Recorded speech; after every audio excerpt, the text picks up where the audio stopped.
আরে বাবু, তোমাকে এইভাবে এখানে কে রেখেছে? আমি রেখেছি। আমি তোমাকে বলেছিলাম না আমি একদিন তোমাকে ছেড়ে দেব। আর আজ দেখো, আমি আমার বয়ফ্রেন্ডকে বিয়ে করে নিয়েছি। এবার তুমি এই ডাস্টবিনের মতো ঘরটাকে আর এই বাচ্চাটাকে সামলাও। এই নাও তোমার চাবি।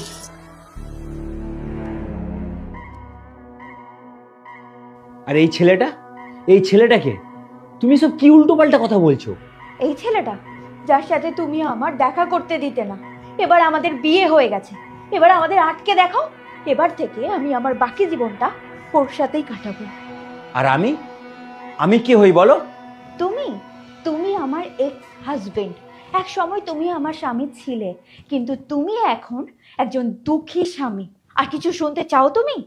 একদিন তুই যেখানে দাঁড়িয়ে আছিস সে জায়গায় আমি দাঁড়িয়েছিলাম, কারণ তুই ওকে আমার সাথে দেখা করতে দিতিস না, এখানে ওখানে যেতে বারণ করতিস। কিন্তু এখন এখন আমরা বিয়ে করে নিয়েছি, তাই তুই আমাদের আর বারণ করতে পারবি না। সাহস থাকলে বারণ করে দেখা।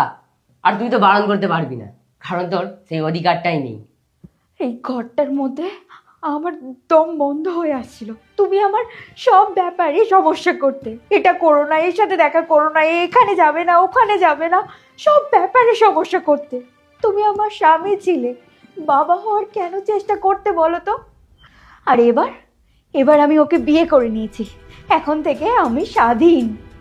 আমি ভেবেছিলাম তুমি অবুঝ, ধীরে ধীরে সবকিছু বুঝতে পেরে যাবে। আমাদের মধ্যে যতই ঝগড়া না কেন, আমি ভেবেছিলাম তুমি সবকিছু বুঝতে পেরে যাবে। কিন্তু আমি ভুল ছিলাম। তুমি এমন একটা সিদ্ধান্ত নিয়ে নেবে যেটায় আমার আর আমাদের বাচ্চার ভবিষ্যৎ অন্ধকার হয়ে যাবে, আমি কোনোদিন ভাবতে পারিনি। যেহেতু তুমি আমার সাথে থাকবে না, তাহলে এই বাচ্চাটাকে জন্ম দিয়েছো কেন? একটা বাচ্চাকে মা লালন পালন করে মানুষ করে। আমরা ছেলেরা, আমরা ঘর সামলাও না বাইরে কাজ করব। তোমার বাড়ির লোক, আত্মীয় স্বজন যখন জানবে একটা বাচ্চা থাকার পর তুমি অন্য কাউকে বিয়ে করেছো, তারা আমাদের উপর হাততালি মারবে, বুঝেছো?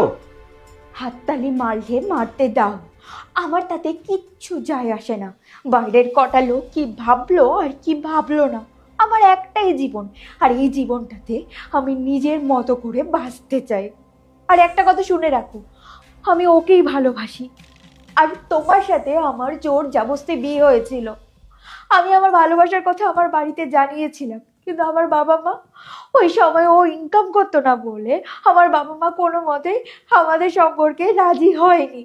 আমার বাবা মা তোমার সাথে আমার জোর করে বিয়ে দিয়ে দিয়েছিল। বুঝতে পেরেছো তুমি? আমি জানি, আর আমি তোমাকে কখনো আটকাবো না, কারণ তুমি সিদ্ধান্ত নিয়ে নিয়েছো।